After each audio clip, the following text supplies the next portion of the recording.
ಭಾರತ ಹಳ್ಳಿಗಳ ನಾಡು, ಹಲವು ಸಂಸ್ಕೃತಿಗಳ ಬೀಡು. ನಮ್ಮಲ್ಲಿ ಹಬ್ಬ ಹರಿದಿನ ಜಾತ್ರೆಗಳಿಗೆ ಕಡಿಮೆ ಏನಿಲ್ಲ. ಹೀಗೆಲ್ಲ ಜಾತ್ರೆ ಉತ್ಸವಗಳು ನಡೆಯುವಾಗ ಇಂಥದ್ದೊಂದು ಶಬ್ದ ನಾದ ನಮಗೆ ಕೇಳುತ್ತಲೇ ಇರುತ್ತದೆ.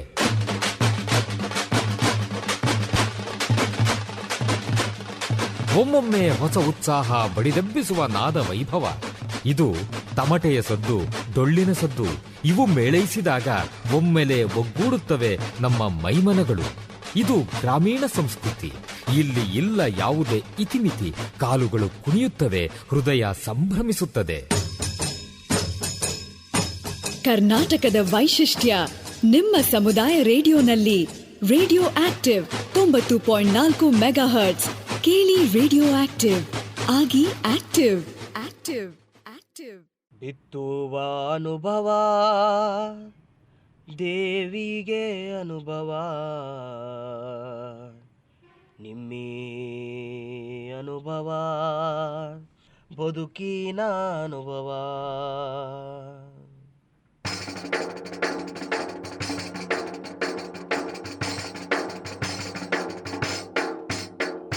ಬಿತ್ತುವ ಅನುಭವ, ದೇವಿಗೆ ಅನುಭವ, ನಿಮ್ಮಿ ಅನುಭವ, ಬದುಕಿನ ಅನುಭವ.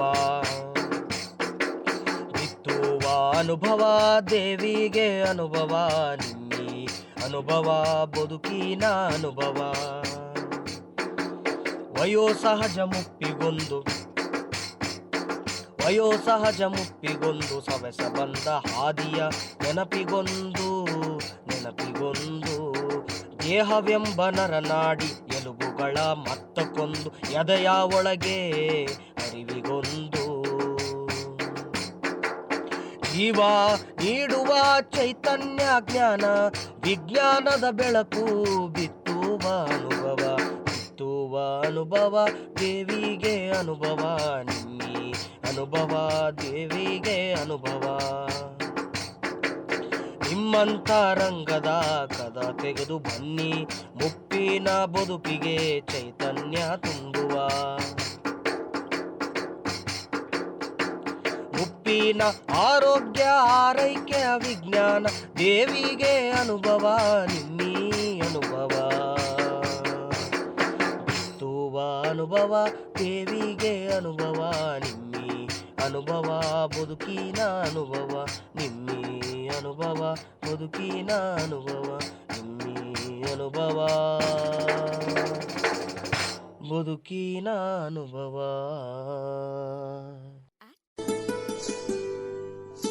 ನಮಸ್ಕಾರ ಕೇಳುಗರೆ, ನೀವು ಕೇಳ್ತಾ ಇದ್ದೀರಿ 90.4 ಕಂಪನಾಂಕಗಳ ಸಿಆರ್ ರೇಡಿಯೋ ಆಕ್ಟಿವ್. ಇದು ಬೆಂಗಳೂರಿನ ಮೊಟ್ಟಮೊದಲ ಸಮುದಾಯ ಬಾನುಲಿ ಕೇಂದ್ರ. On initiative of the department of media studies, Jain deem to be university. ನಾನು ನಿಮ್ಮ ರೇಡಿಯೋ ಗೆಳತಿ ಪದ್ಮಪ್ರಿಯ. ಇವತ್ತಿನ ಅನುಭವ ಕಾರ್ಯಕ್ರಮಕ್ಕೆ ತಮ್ಮೆಲ್ಲರಿಗೂ ಆತ್ಮೀಯ ಆಧಾರದ ಸ್ವಾಗತ. ಕೇಳುಗರೆ, ಅನುಭವ ಕಾರ್ಯಕ್ರಮದ ಪ್ರಾಯೋಜಕರು ವಿಜ್ಞಾನ ಪ್ರಸಾರ ಮತ್ತು ಅಳಗಪ್ಪ ವಿಶ್ವವಿದ್ಯಾನಿಲಯ. Project is conceived by Dr. Sridhar, mentored by Sai Sudha. ಕೇಳುಗರೆ, ಇವತ್ತಿನ ಅನುಭವ ಕಾರ್ಯಕ್ರಮದಲ್ಲಿ ನಾವು ನಿಮಗಾಗಿ ಪ್ರಸ್ತುತಪಡಿಸುತ್ತಿದ್ದೇವೆ ಜಗಲಿ ಕಟ್ಟೆ. ಇವತ್ತಿನ ಜಗಲಿ ಕಟ್ಟೆಯಲ್ಲಿ ಯಾವ ವಿಷಯದ ಬಗ್ಗೆ ಪ್ರಸ್ತುತಪಡಿಸ್ತಾ ಇದ್ದೀವಿ ಅಂತ ತಾವೆಲ್ಲ ಕುತೂಹಲದಿಂದ ಕಾಯ್ತಾ ಇರಬಹುದು. ಇದು ಹಿರಿಯರಿಗೋಸ್ಕರನೇ ಇರುವಂತಹ ಕಾರ್ಯಕ್ರಮ. ಹಾಗಾಗಿ ಇವತ್ತು ನಾವು ಜಗಲಿ ಕಟ್ಟೆಯಲ್ಲಿ ನಮ್ಮ ಹಿರಿಯ ನಾಗರಿಕರು ಜಗಲಿ ಕಟ್ಟೆಯಲ್ಲಿ ಕೂತು ಮಾತನಾಡುತ್ತಿರುವ ವಿಷಯ ನೀರಿನ ಅಂತರ್ಜಲದ ಬಗ್ಗೆ. ನಮಗೆ ನೀರಿನ ಮೂಲವಾದಂತಹ ಅಂತರ್ಜಲದ ಬಗ್ಗೆ ಮಾತನಾಡ್ತಿದ್ದಾರೆ. ಅಂದರೆ ಅಂತರ್ಜಲ ಅಂತ ಹೇಳಿದ ತಕ್ಷಣ ನಾವು ಬೋರ್ವೆಲ್ಲು, ಬಾವಿ, ಕೆರೆ ಈ ಥರ ಎಲ್ಲ ಮಾತನಾಡ್ತೀವಲ್ಲ.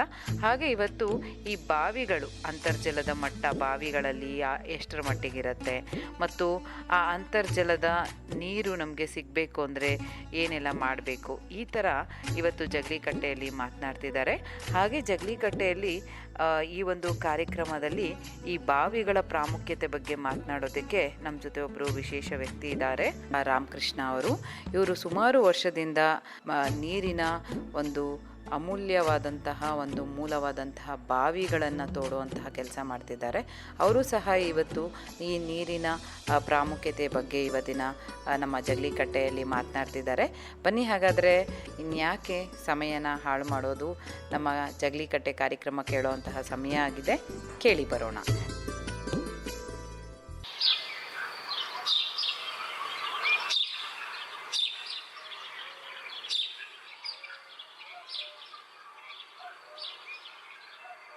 ಅಯ್ಯೋ, ಬೇಗ ಬೇಗ ಜಗಲಿ ಕಟ್ಟಕ್ಕೆ ಹೋಗ್ಬೇಕು. ನಾನು ಯಾವಾಗಲೂ ಲೇಟಾಗಿ ಓದ್ತೀನಿ. ಆ ಜಯಕ್ಕಂಗೇನೋ ಹುಷಾರಿಲ್ಲ ಅಂತ ಬೇರೆ ಹೇಳ್ತಾ ಇದ್ಲು. ಅದೇನು ಅಂತ ಇವತ್ತು ಜಗಲಿ ಕಟ್ಟೆಗೆ ಕುತ್ಕೊಂಡು ಟಕ್ಕನ ಹತ್ರ ಕೇಳ್ಕೊಂಬರ್ಬೇಕು. ತಾಳು ತಾಳು ಜಲ್ದಿ ಹೋಗೋಣ ಜಗಲಿ ಕಟ್ಟೆಗೆ. ಬಿಸಿಲು ಬೇರೆ ಏನಪ್ಪ ಇಷ್ಟೊಂದೈತೆ.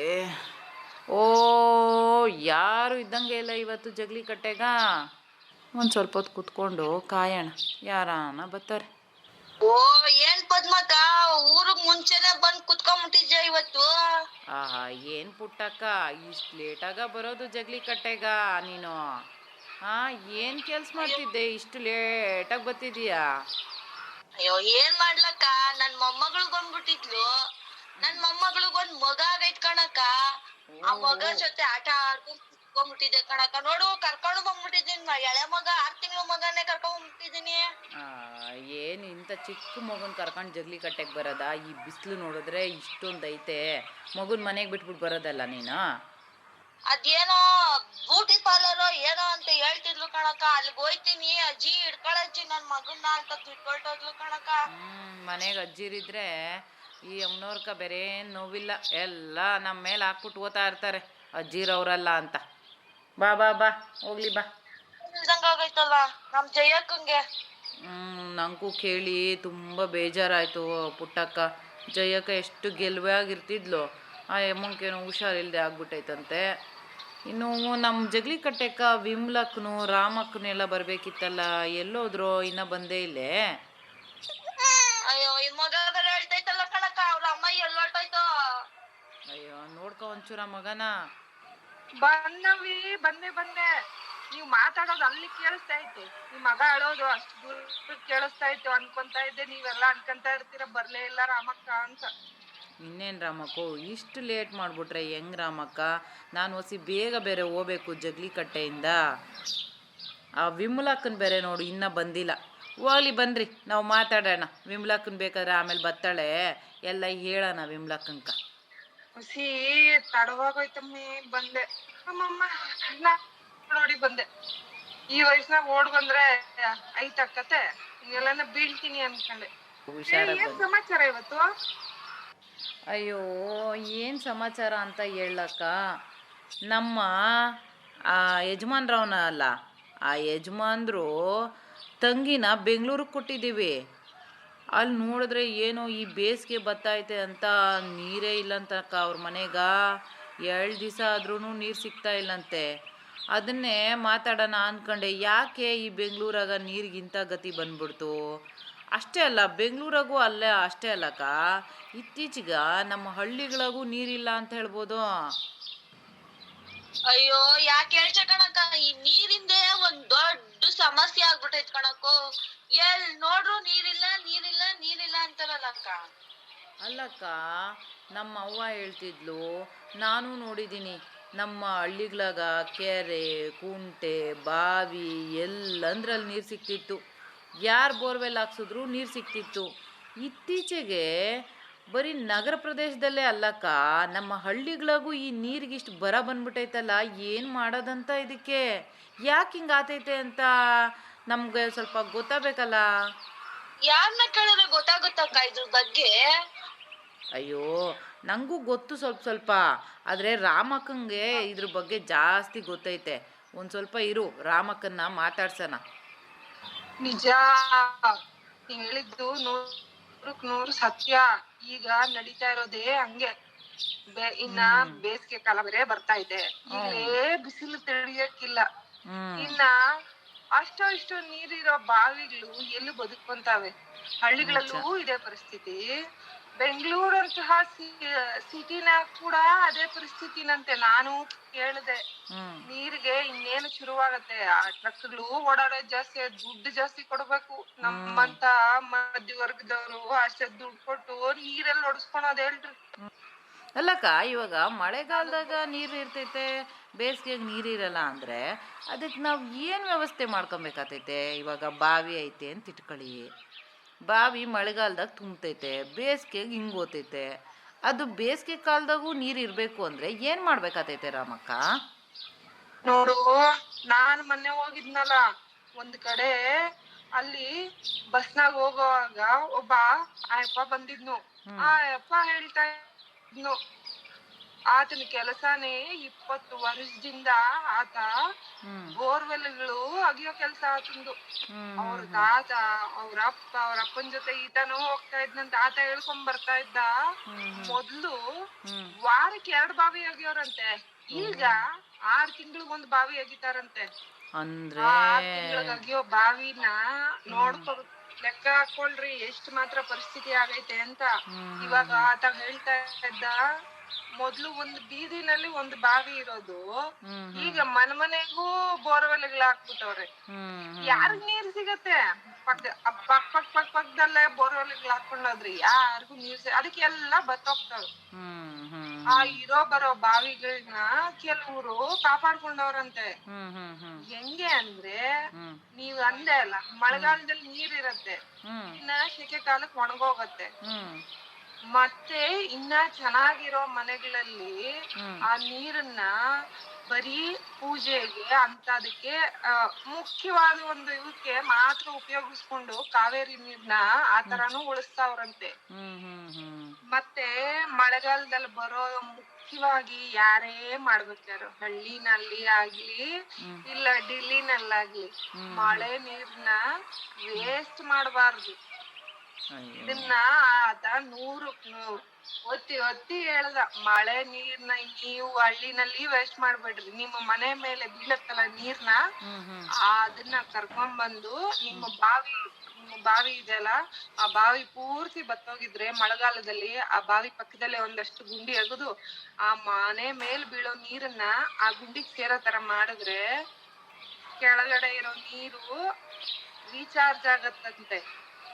ಅಂದ್ರೆ ಬತ್ತೋಗಿರೋ ಬಾವಿ ಮತ್ತೆ ನೀರ್ ಬರೋ ಸಾಧ್ಯತೆ ಜಾಸ್ತಿ ಇರತ್ತೆ. ಹೌದೇನಕ್ಕೋ, ನಿಜಕ್ಕೋ. ನಮ್ಮ ಬೋರೇಗೌಡನವನಲ್ಲ, ಬೋರೇಗೌಡನು ಮೊನ್ನೆ ಯಾರ್ಯಾರೋ ಆಫೀಸರ್ನೆಲ್ಲ ಕರ್ಕೊಂಬಂದು ಏನೋ ಪರೀಕ್ಷೆ ಮಾಡಿಸ್ತಾ ಇದ್ದ ಬೋರ್ ಹತ್ರ. ಆಮೇಲೆ ಮಾರನೇ ದಿವಸನೇ ಏನೋ ಆಳುಗಳನ್ನೆಲ್ಲ ಕರ್ಕೊಂಬಂದು ಕೆಲಸ ಮಾಡಿಸ್ತಿದ್ದ.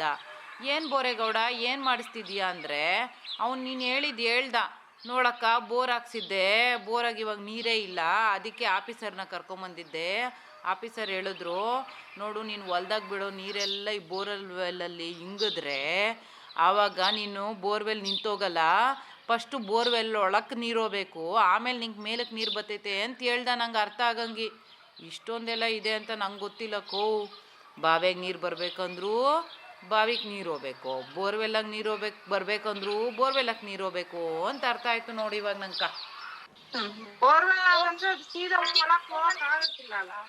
ರಾಮಕ್ಕ, ನಾನ್ ಈಟ್ ದಿನ ಏನ್ ಅನ್ಕೊಂಡಿದ್ದೆ ಗೊತ್ತಾ? ಭೂಮಿಯಿಂದನೇ ನೀರ್ ಬರ್ತದೆ ಅನ್ಕೊಂಡ್ಬಿಟ್ಟಿದೆ. ಯಾವ ನೀರು, ಮಳೆ ನೀರು ಬೇಡ ಏನು ಬೇಡ ಅನ್ಕೊಂಡ್ಬಿಟ್ಟಿದ್ನಲ್ಲ ಕಣಕ್ಕ. ಹೇಗೆ ಬರುತ್ತೆ ಅಂದ್ರೆ, ಭೂಮಿ ಮೇಲಿರೋದು ಮತ್ತೆ ಹಾವಿಯಾಗಿ ಆಕಾಶಕ್ಕೆ ಹೋಗಿ ಅದು ಮತ್ತೆ ಭೂಮಿಗೆ ಬರುತ್ತೆ. ಆ ತರ ಅದು ಭೂಮಿಲಿ ಒಳಕ್ಕೆ ಹೋಗ್ತಾವ, ಮತ್ತೆ ಅದು ಮತ್ತೆ ಮೇಲಕ್ಕೆ ಬರುತ್ತೆ. ನಾವು ಭೂಮಿ ಅಗಿತಿರಲ್ಲ, ಬಾವಿ ಅಗಿಯೋದೇ ಆಗ್ಲಿ ಬೋರ್ವೆಲ್ ಹಾಕೋದೇ ಆಗ್ಲಿ, ಹಾಗಾಗಿ ಅದು ಸುತ್ತಾನೆ ಇರುತ್ತೆ. ಏನೋ ಅಂತೇಳಿ ನನ್ನ ಮೊಮ್ಮಗ ಕೂಡ ಮೊನ್ನೆ ಪಠ್ಯ ಪುಸ್ತಕದಲ್ಲಿ ಓದ್ಕೊಂತ ಇದ್ನು. ಅಲ್ಲ ಕಣಕ್ಕ ಪದ್ಮಕ್ಕ, ಇವಾಗ ಮಳೆ ಬರ್ತಾ ಇರುತ್ತೆ ಅನ್ಕೋ, ಅವಾಗ ನಾನು ಮನೆ ಮೇಲ್ಕೆ ದೊಡ್ಡ ಪೈಪ್ ಹಾಕ್ಬಿಟ್ಟು ಅದ್ರಿಂದ ನೀರ್ನ ಎಳ್ಕೊಂಬೋದ ಕಣಕ್ಕ? ಹಂಗೆಲ್ಲ ಮಾಡಕ್ ಆಗಲ್ಲ ಪುಟ್ಟಕ್ಕ. ರಾಮಕ್ಕ, ಇದ್ರ ಬಗ್ಗೆ ಏನ್ ಹೇಳ್ತೀಯ ನೀನು? ಅಯ್ಯೋ, ನಾನು ಹೇಳಿಲ್ವಾ ಆತ ಇದನ್ನೂ ಹೇಳ್ದ ನನ್ಗೆ. ನಿಮ್ಮ ಮನೆ ಮೇಲೆ ಬೀಳೋ ನೀರ್ನ ನಾವ್ ಸುಮ್ನೆ ಪೈಪ್ ಆಗಿ ಬಿಟ್ಬಿಟ್ರೆ ಅದ್ ಎಲ್ಲಿ ಮಧ್ಯದಲ್ಲಿ ಕಿತ್ಕೊಂಡ್ ಹೋಗತ್ತೆ ಅಷ್ಟೇ. ಅದನ್ನ ನೀಟಾಗಿ ಅದೇನೋ ಟೆಕ್ನಾಲಜಿ ಹಾಕಿ ಮಳೆ ನೀರು ಶೇಖರಣೆಗೆ ಬೇಕಾಗಿರುವಂತಹ ಕೆಲವು ವಸ್ತುಗಳನ್ನ ತಂದು ನೀಟಾಗಿ ಫಿಟ್ ಮಾಡಿ ಅದನ್ನ ಆ ಗುಂಡಿಗೆ ಬಿಡ್ಬೇಕು. ಆ ಗುಂಡಿಗೆ ಬಿಟ್ಟ ಮೇಲೆ ಅದನ್ನ ಭೂಮಿ ಹೀರ್ಕೊಳೋಕೆ ನಾವು ಬಿಡ್ಬೇಕು. ಗುಂಡಿ ಅಂತ ಹೇಳ್ಬಿಟ್ಟು ಗುಂಡಿಗೆ ಸಿಮೆಂಟ್ ಹಾಕಿ ಮುಚ್ಬಿಟ್ರೆ ಅದು ಹೀರ್ಕೊಳೋದಿಲ್ಲ ಅಲ್ವಾ. ಸೊ ಭೂಮಿಗೆ ಹೀರ್ಕೊಳೋ ತರ ಆ ಹಳೆ ಬಾವಿಗೂ ಈ ಗುಂಡಿಗೂ ಒಂದಷ್ಟು ದೂರದಲ್ಲಿ ಆ ಅಂತರ ಇಷ್ಟೇ ಇರ್ಬೇಕಂತ. ಆ ಅಂತರ ಇಷ್ಟೇ ಇದ್ದು ಹಂಗ್ ಮಾಡಿದ್ರೆ ಆ ಸುತ್ತ ಇರೋ ನೀರಿನ ಭೂಮಿಲಿರುವಂತಹ ನೀರಿನ ಅಂಶದ ಏರಿಕೆ ಆಗತ್ತೆ.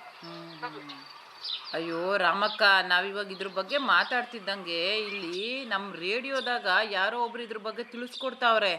ಇರ್ರಿ ಅವ್ರು ಏನು ತಿಳಿಸ್ಕೊಡ್ತಾರೆ ಏನು ಅಂತ ಕೇಳೋಣ ಎಲ್ಲರೂ ಜಗ್ಲಿ ಕಟ್ಟೆಗ.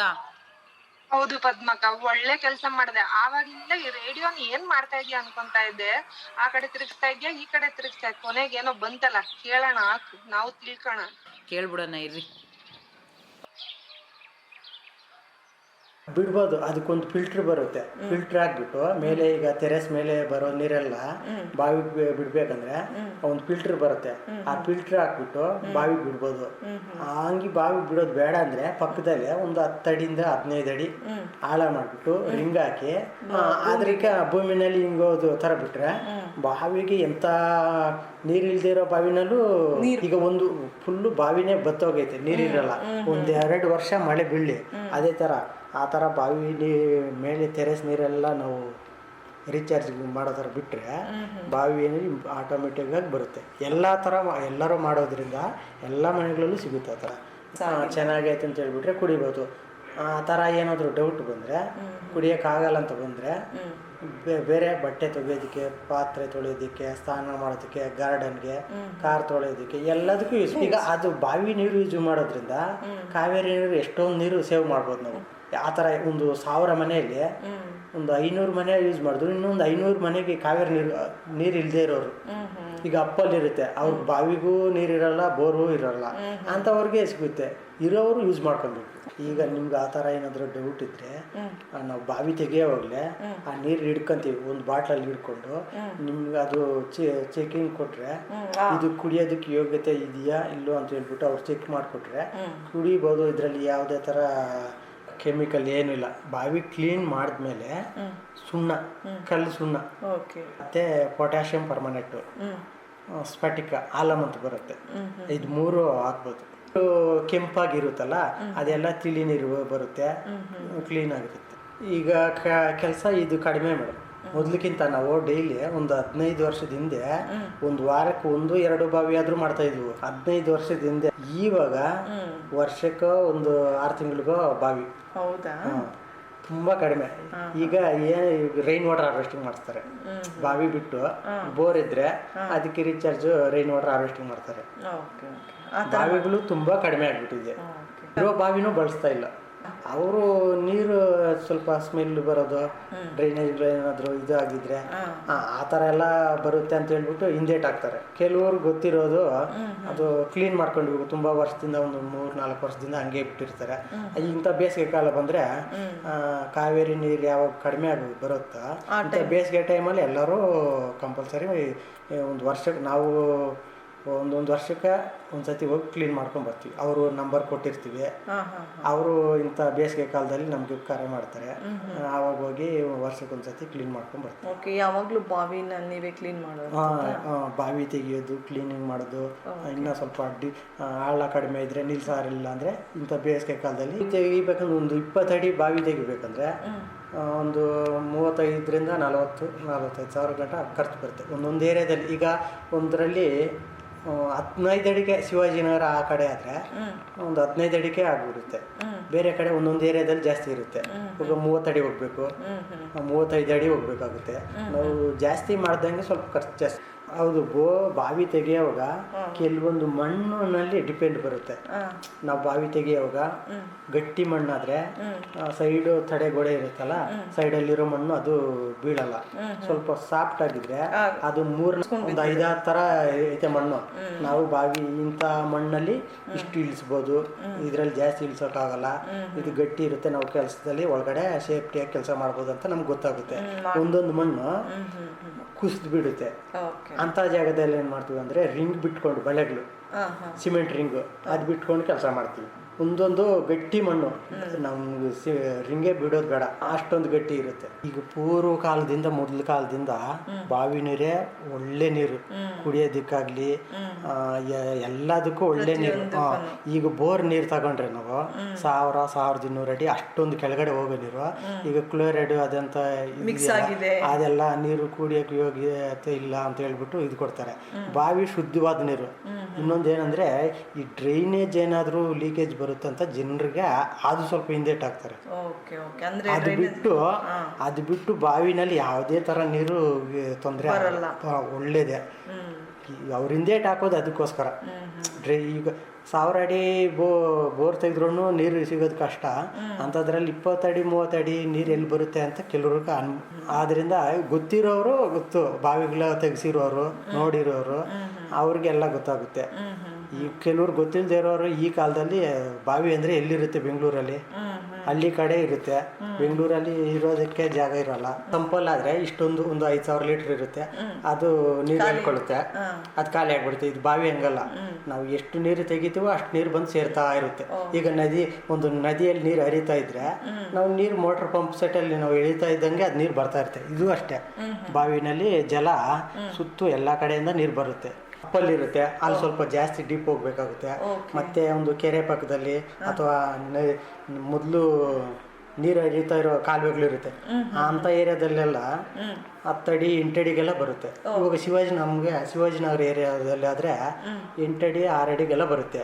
ಈಗ ನಾವು ಈ ಕಡೆ ವಿದ್ಯಾರಣ್ಯಪುರದಲ್ಲಾದರೆ 20 ಅಡಿ, ಸದಾಶಿವನಗರ ಅಷ್ಟೇ 15ರಿಂದ 20 ಅಡಿ. ಒಂದೊಂದು ಏರಿಯಾದಲ್ಲಿ ಒಂದೊಂದು ಥರ ಇರುತ್ತೆ ನೀರಿನ ಮಟ್ಟ. ಅಂದರೆ ಎಲ್ಲ ಕಡೆ ಸಿಗುತ್ತೆ. ಈ ಕಡೆ ನಾಯಂಡಹಳ್ಳಿ ಕಡೆ ಹೋದ್ರೆ ಅಲ್ಲಿ ಸ್ವಲ್ಪ ದಿನ್ನೆಗಳು ಜಾಸ್ತಿ, ಅಪ್ಪು ಹೈಟ್ ಐತೆ, ಬಂಡೆ ಬರ್ಬೋದು. ಆ ಕಡೆ ಸ್ವಲ್ಪ ಕಡಿಮೆ ಇತ್ತು. ಒಂದೊಂದು ಕಡೆ ಬಂಡೆಗಳಿರೋ ಏರಿಯಾದಲ್ಲಿ ಸ್ವಲ್ಪ ನೀರು ಸಿಗೋದು ಕಡಿಮೆ. ಡೌನ್ ತಗ್ಗು ಪ್ರದೇಶಗಳು ಎಲ್ಲೆಲ್ಲ ಐತಲ್ಲ ಅಲ್ಲೆಲ್ಲ ನೀರು ಸಿಗುತ್ತೆ. ಅದು ಒಂದು ಹೆಚ್ಚು ಕಡಿಮೆ ಸ್ವಲ್ಪ ಹೈಟಲ್ಲಿರುತ್ತೆ, ಡೌನಲ್ಲಿರುತ್ತೆ. ಆ ಥರ ಡಿಪೆಂಡ್ ಆಗುತ್ತೆ, ಏರಿಯಾ ಮೇಲೆ ಡಿಪೆಂಡ್ ಆಗುತ್ತೆ.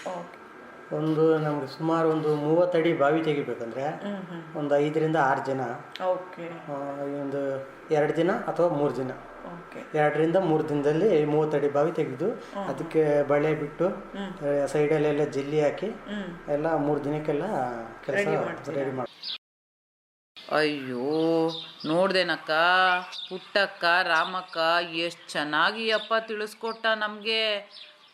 ಇನ್ನೊಂದು ಪದ್ಮಕ್ಕ, ನಾವ್ ಆವಾಗ ಅನ್ಕೊಂತ ಇದ್ದೆ ಮನ್ಸಿನಲ್ಲಿ, ಅಲ್ಲ ಈ ಹಳೆ ಬಾವಿನಾಗ ಹೆಂಗ್ ಇಳಿತಾರ ಇವ್ರು ಅಂತ. ಯಾಕೆ ಅಂದ್ರೆ ಮಣ್ಣೆಲ್ಲ ಕುಸಿಯತ್ತಲ್ಲ, ಎಲ್ಲಾ ಬಾವಿಗಳು ಅಷ್ಟೊಂದ್ ಚೆನ್ನಾಗಿರಲ್ಲ. ಆ ಪ್ರಶ್ನೆನೂ ಕೂಡ ಉತ್ತರ ಕೊಟ್ಟ ನೋಡು. ಎಷ್ಟು ಚೆನ್ನಾಗಿ ಅವರು ಅದೇನೋ ರಿಂಗ್ಗಳು ಹಾಕೊಂಡು ಇಳಿತಾರೆ ಅಂತೆ, ಮಣ್ಣು ಕುಸಿದಿರ ಹಂಗೆ ಇಟ್ಕೊಂತಾರಂತೆ. ನಾವ್ ಅನ್ಕೊಂತೀರಷ್ಟೇ ಬಾವಿಗಳಾಗಿ ಅವ್ರಿಗೆ ಏನ್ ಗೊತ್ತು ಅಂತ. ಇಷ್ಟು ಚೆನ್ನಾಗಿ ಹೇಳ್ಕೊಟ್ಟಾನು. ನಿಜ ಕಣಕ್ಕ, ಪಾಪ ಎಷ್ಟು ಕಷ್ಟ ಐತೆ ಇವ್ರಿಗೆ ಅಲ್ವೇನಕ್ಕ. ಮತ್ತೆ ಇದು ಒಂದು ಜನಾಂಗದವ್ರೇ ಅಕ್ಕ ಬಾವಿ ಅಗಿಯೋರು, ಎಲ್ಲರೂ ಅಗಿಯಲ್ಲ. ಅವ್ರೇನೋ ಒಂದು ಕುಲ ಧರ್ಮದವ್ರು ಅಂತ ಅವ್ರು ಮಾತ್ರ ಈ ಬಾವಿಗಳನ್ನ ಅಗಿಯೋದು. ಹೌದೇನಕ್ಕ? ನಿಂಗ್ ಗೊತ್ತಿಲ್ವೇನವಿ? ಇವಾಗ ನಮ್ಮ ಹಳ್ಳಿ ನಾನ್ ನೋಡಿಲ್ವ ನೀನ್ ಏನ್ ಎಲ್ಲ ಬೇರೆ ದಿಲ್ಲಿಯಿಂದ ಬಂದಂಗ ಆಡ್ತೀಯಲ್ಲ? ಎಷ್ಟು ವರ್ಷ ಆಯ್ತು ನೀನ್ ಹಳ್ಳಿಲಿದ್ದು? ಅದೇನೋ ಎಷ್ಟ್ ಚೆನ್ನಾಗಿ ಹೇಳ್ಬಿಟ್ಟ. ಯಪ್ಪನ ಕೆಟ್ಟೆ. ಅದಕ್ಕೆ ಬಾವಿ ಅಗಿಯೋದು ಅಷ್ಟು ಸುಲಭ ಅಲ್ಲ, ನೀರು ತೆಗೆಯೋದು ಅಷ್ಟು ಸುಲಭ ಅಲ್ಲ. ಅದಕ್ಕೆ ನೀರು ತುಂಬ ಜೀವನಕ್ಕೆ ಮುಖ್ಯ. ಅದನ್ನು ಕಾಪಾಡ್ಕೊಂಡು ಹೋಗೋದು, ಅದು ಬಾವಿ ಆಗಲಿ, ಬೋರ್ವೆಲ್ ಆಗಲಿ, ಕುಂಟೆ ಆಗಲಿ, ಕೊಳ ಆಗಲಿ, ನದಿ ಆಗಲಿ, ತುಂಬ ಮುಖ್ಯ ಕಣಕ್ಕೋ. ಓ ರಾಮಕ್ಕ, ಪುಟ್ಟಕ್ಕ, ಜಾಸ್ತಿ ಗೊತ್ತಾಗೋಯ್ತಕ್ಕೋ. ಜಗಲಿ ಕಟ್ಟೆಗೆ ಬಂದು ಮಾತಾಡ್ತಾ ಟೈಮ್ ಹೋಗಿದ್ದೆ ಗೊತ್ತಾಗಿಲ್ಲ. ನಾನು ಹಸ್ಗಳ್ಕ ನೀರು ಇಕ್ಬೇಕು. ನಾನು ಬರ್ತೀನಿ. ಇವತ್ತು ಒಳ್ಳೆ ವಿಷಯನೇ ತಿಳ್ಕೊಂಡ್ವಿ. ನೀರು ಎಷ್ಟು ಒಳ್ಳೆಯದು, ಎಷ್ಟು ಮುಖ್ಯ, ಅದನ್ನು ಹೆಂಗೆ ಉಳಿಸ್ಕೊಂಡು ಹೋಗ್ಬೇಕು ಅಂತ. ಬರೀ ಹಳ್ಳಿಯಲ್ಲೇ ಅಲ್ಲ, ನಗರದಲ್ಲೂ ನೀರು ಉಳಿಸೋಕ್ಕೆ ಪ್ರಯತ್ನ ಪಡಬೇಕು. ಹಳ್ಳಿಯಾಗೂ ನೀರು ಉಳಿಸೋದು ಹೆಂಗೆ ಅಂತ ಪ್ರಯತ್ನ ಪಡಬೇಕು. ಹಳ್ಳಿ ನಗರ ಅಲ್ಲದೇ ನಮ್ಮ ರಾಜಕೀಯದಾಗಿರೋರು ಯೋಚನೆ ಮಾಡಬೇಕು, ನೀರನ್ನು ಹೆಂಗೆ ಜನಗಳಿಗೆ ಒದಗಿಸ್ಕೊಡ್ಬೇಕು ಅಂತ. ನಾನು ಬರ್ತೀನಿ ಕಣಕ್ಕೋ, ನಾನು ಹೋಗ್ಬೇಕು. ಸರಿ ಪದ್ಮಕ್ಕ, ನಾನು ಹೊಡ್ತೀನಿ. ನಮ್ಮ ಮನೆಗಿರೋ ಮೂದೇವಿಗ ಇದನ್ನೆಲ್ಲ ತಿಳಿಸ್ತೀನಿ. ಇಲ್ಲ ಅಂದ್ರೆ ಬೋರ್ವೆಲ್ ಅಲ್ಲಾಕು ಇಲ್ಲಾಕು ಅದೇ ಕತೆ. ಹಾಕಿದ ಕಡೆನೆ ಬೋರ್ವೆಲ್ ಹಾಕ್ತಾ ಇದ್ರೆ ಭೂಮಿ ನೀರು ಕೈಗೆ ಸಿಗೋದಿಲ್ಲ. ನಿನ್ ದುಡ್ಡು ವೇಸ್ಟು, ನೀರು ಸಿಕ್ಕಕ್ಕಿಲ್ಲ, ಬೆಳೆನೂ ಬರಕ್ಕಿಲ್ಲ. 1000 ಅಡಿ ಹೋಯ್ತಾರೆ. ಬೇಡ ಅಂದ್ರು. ಅಕ್ಕ ಬರೋಣ? ಆಯ್ತಕ್ಕ.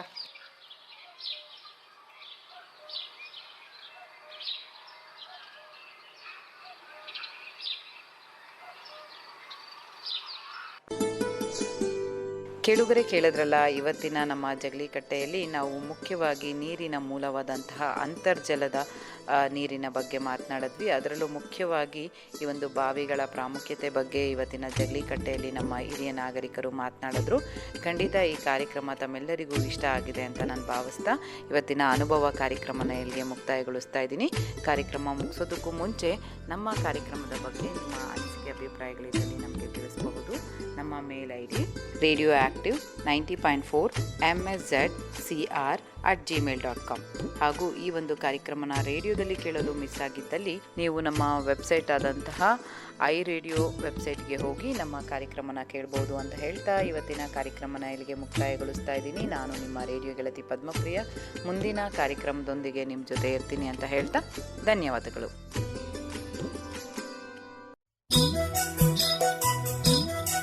ಆರೋಗ್ಯ, ಕೈಗಾರಿಕೆ, ಶಿಕ್ಷಣ, ಪರಿಸರ, ಸಾಮಾಜಿಕ ಸುಧಾರಣೆ, ಸಮುದಾಯ ಬೆಳವಣಿಗೆ, ಸಾಂಸ್ಕೃತಿಕ ಕಾರ್ಯಕ್ರಮಗಳು, ಮಧುರ ಸಂಗೀತ, ಮನಸೂರೆಗೊಳ್ಳುವ ನಾಟಕಗಳು ಎಲ್ಲ ನಿಮ್ಮ ರೇಡಿಯೋ ಚಾನೆಲ್ನಲ್ಲಿ. Radio active 90.4 megahertz. ಕೇಳಿ ರೇಡಿಯೋ ಆಕ್ಟಿವ್ ಆಗಿ ಆಕ್ಟಿವ್.